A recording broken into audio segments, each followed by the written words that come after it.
The Sarek gauntlet wasn't made for humans. That was the first thing the aliens whispered among themselves as the recruits lined up, jittery limbs and nervous glances betraying their calm postures. A sprawling nightmare of high-gravity fields, plasma ladders, and jagged obsidian terrain, it was more punishment than test. Most species required months of preparation. Cadet Jackson Carter had seen it on the first day and muttered, "Looks like a Tuesday back home." To the gathered recruits, scaled, furred, feathered, chitin-plated, he was a curiosity. Human, yes. Rare, certainly. But mostly he was small. No exoskeleton, no venom, no natural armor. His skin was an exposed pink hue, muscles visible under a thin sheen of sweat as he rolled his shoulders lazily. When Instructor Valjean called for silence, the group snapped to attention. Jackson raised 2 fingers in a casual salute. "This exercise simulates battlefield conditions under duress," Valjean growled, voice echoing through the canyon training field. "Failure is survival. Success is endurance. Begin on my mark." Jackson didn't fidget like the others. He just grinned like someone about to try a new roller coaster. At the signal, the recruits surged forward, disappearing into the first corridor. Artificial gravity tripled without warning. A heavy-footed glittereye beside Jackson let out a strangled bark and collapsed mid-stride. Jackson staggered. His knee buckled slightly, but he pressed on, jaw clenched, breath rhythmic. The plasma ladder was next. It shimmered with heat and ozone, a shimmering vertical climb with timed shock pulses. A fresh cadet hesitated. Jackson leapt forward, hands seared instantly as he grabbed the first rung. "Dumb," he muttered through a grimace, but cool. By the halfway point, 3 cadets had tapped out.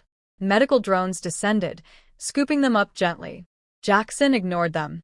He didn't even look their way. His breath was ragged now, his movements slower, more deliberate. But he kept going. Each step forward widened the gap between him and the rest. Then came the inversion jump, a 20-meter dash into a low-grav jump pad, across a chasm of shifting magnetic fields and spinning platforms. One missed calculation meant being flung into a containment wall. Most cadets stopped to calculate the angle. Jackson sprinted full tilt. The jump launched him higher than anticipated. He twisted midair almost too late. His right foot clipped the rotating platform. He spun out, slammed hard against the landing slope. A wet crunch followed. Valjean halted the simulation.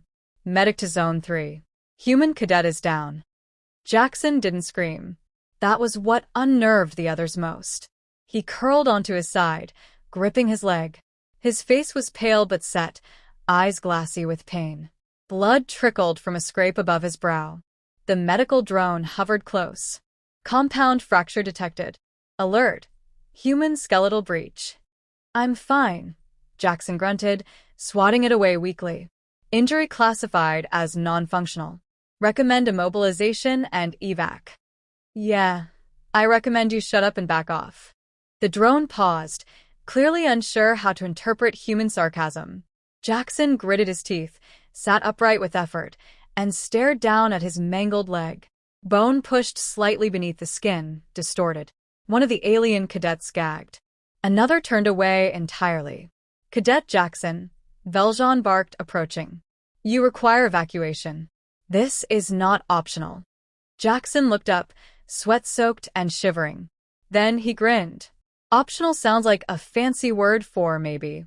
You are incapacitated, not dead." He rolled to his side and began dragging himself toward the next zone. For a moment, no one moved. Not Valjean, not the other cadets, not even the med drone. Then slowly, impossibly, Jackson pushed himself upright, using the canyon wall as a brace. His right leg barely held weight, but he planted it anyway. "I can finish," he muttered. "This is madness," the insectoid cadet murmured. "Humans cannot regenerate limbs," another whispered. "He will die," said a third. Jackson took a step. Every cadet flinched, as if it was their own leg shattering. But he didn't fall. He didn't even curse. "I didn't sign up to be impressive," he said, more to himself than anyone else. "I signed up to see if you guys had anything tougher than my high school football coach." Valjean's mandibles clicked in a pattern the translator didn't fully resolve. You will not be credited for self-harm. Not doing it for credit. Then why? Jackson's eyes locked on him, wild with pain, stubbornness, and something else. Something Valjean hadn't seen before in any species. He called it madness, but it might have been something older. Something far more dangerous. Because it hurts, Jackson said. And I'm still moving. That's the point. He limped forward. Every movement was a war. But not once did he ask for help.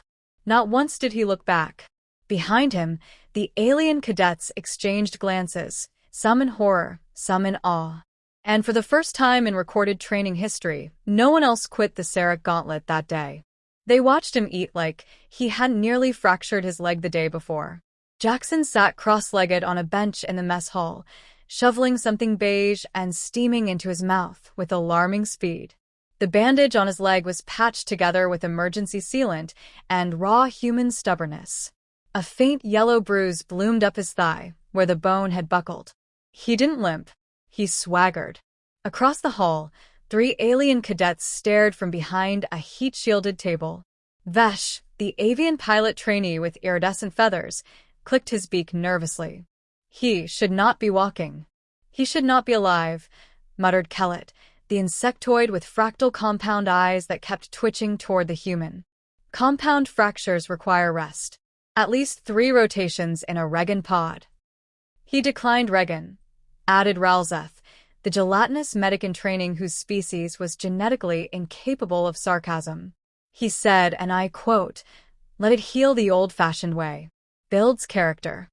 The table fell silent. Jackson caught them staring. He raised his spoon in salute.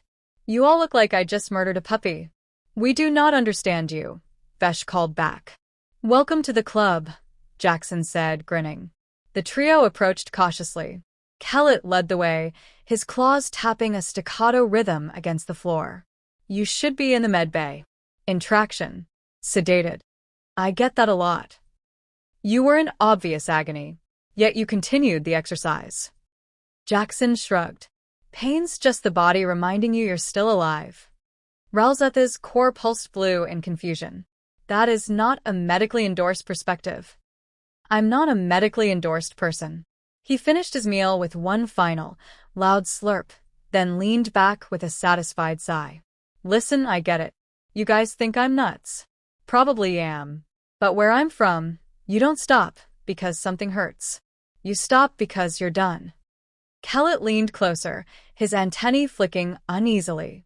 "But what is the purpose of such unnecessary suffering?" "It's not about suffering," Jackson replied. "It's about grit. Mental override. You push through because you can, not because it's fun." Ralzeth squelched unhappily. "You sound like a species that evolved under constant trauma." Yeah, well. Earth's a rough neighborhood. Valjean entered the hall with military precision, eyes scanning the room. When they landed on Jackson, he paused, visibly assessing. The instructor crossed the distance and stood beside the table with mechanical grace. "Cadet Carter, you should be recovering." Jackson didn't flinch. "I'm vertical. That's close enough. You have refused advanced regeneration. You rejected pain suppression treatments. Are you deliberately impairing your own recovery?" "Negative, sir," Jackson said, then added, "I just don't trust tech that works faster than my grandma's chicken soup." Valjean's mandibles twitched once. "It might have been amusement. Your behavior has caused concern. Among staff. Among your peers. They think I'm broken? They think you are either unstable or invulnerable." Jackson smirked. "Guess I'll let 'em wonder." The instructor studied him for a long, silent beat, then turned to the gathered cadets. "Understand this. Human biology is deceptively fragile, but their psychology is engineered for adversity. This is not reckless. It is deliberate defiance of limitation." Cadet muttered, "Defiance is not a survival trait." Valjean countered instantly. "For humans it is." Jackson offered a 2-finger salute. "Glad we're finally catching on." As Valjean departed, the cadets lingered in silence. The human leaned forward, dropping his voice. "Want to know a secret?" he said. Vesh nodded cautiously. "I wanted to quit. Right when it broke, I wanted to scream and crawl into a hole. But you were all watching. And I've got this thing, maybe all humans do, where backing down feels worse than bleeding." Kellett's antennae drooped. "We evolved to avoid pain. You seem to embrace it." Nah. "I just respect it. Pain's part of the process." Ralzeth recorded a note in his translucent datapad. "We need more humans in the Trauma Studies Division." A siren blared in the hall. All 4 cadets turned toward the screen above the exit. Field exercise. Simulated hostage retrieval. "Gear up." Jackson stood with a wince, then grinned through it. "Guess break time's over." "You're not fully healed," Vesh said, alarmed. Jackson stretched, popped his neck, and grabbed his training kit. "Neither is life. Doesn't mean it waits for you." As he limped toward the gear lockers, the others watched in silence, unsure whether they were following a peer, a lunatic, or a legend in progress. The wind howled across the canyon, slicing through armor seams and visor joints like a blade made of ice. The simulated combat zone was a jagged expanse of broken terrain, pulsing with ambient energy fields and obscured by artificial fog. This wasn't training anymore, it was war rehearsal. And every cadet knew it. Jackson Carter adjusted his shoulder plate, testing the seal. The bandage on his leg had stiffened, mobility reduced to an uneven gait, but he didn't complain. He didn't even mention it. When the mission briefing loaded across the holographic display, retrieve the hostage unit. Survive ambush. Prioritize team cohesion, he just nodded. 5 clicks northeast, Vesh muttered, wings tucked tight under his back armor. Hostile signatures confirmed. "They're programmed to flank," Kellett added, eyes flickering through the map with insectoid precision. "Too symmetrical. Too easy." Jackson grinned. "Then let's mess up the symmetry." They moved as a unit, threading through ravines and navigating gravity wells that bent light around their boots. Jackson stayed near the front, despite the limp. Despite the pain. No one told him to fall back. No one had the nerve. 2 kilometers in, the trap sprung. Automated sentry drones burst from the ground with a scream of ion engines, spraying hard light suppressors across the team. Ralzeth went down first, shielding a fallen cadet with his fluid body. Vesh launched skyward, drawing fire. Kellett returned suppressive bursts from behind a jagged outcrop. Jackson charged straight into the chaos. He moved like a man who'd already planned to get hurt. One of the drones clipped his shoulder, spinning him hard into a boulder. He hit with a crack that made Kellett flinch. Dust exploded around him. Silence followed. "Carter down," Vesh shrieked. But Jackson rose again. His armor hung crooked. Blood streaked down his temple, one eye nearly swollen shut.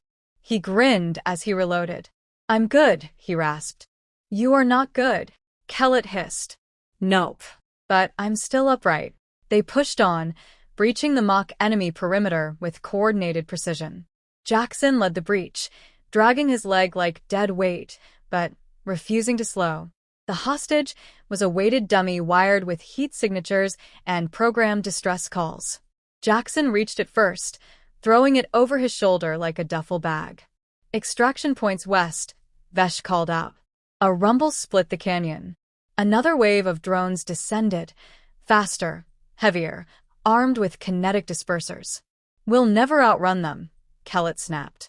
"Then don't," Jackson growled. "Finish it." They turned, took defensive positions, and braced. Jackson stood in the open, bait by choice, drawing fire as the others flanked. He ducked one blast, caught another square in the chest that dropped him to one knee. Still, he rose. Again. And again. The team rallied around him. It wasn't tactics anymore, it was something visceral. They fought harder because he refused to fall. When the last drone shattered against a canyon wall and the exercise shut down, silence reigned. Then the extraction beacon flared to life. They stumbled into the debrief chamber bruised, dirty, half-limping. Jackson was the last through, still carrying the hostage dummy. He dropped it with a theatrical sigh. "Little heavier than I expected," he muttered. Valjean watched them all, mandibles unreadable. "You were outnumbered," ambushed and injured. Yes, sir, Jackson replied, standing straighter despite the pain. You led the charge. Again, while injured. Didn't see a better option. You disobeyed pain management protocol. Again. Jackson nodded. It's kind of a theme with me. Valjean stared for a long moment, then slowly spoke. You altered the behavior of your unit. Cadet stepped forward. He didn't just alter it. He unified it. Ralseth added. Had he fallen, I believe we all would have.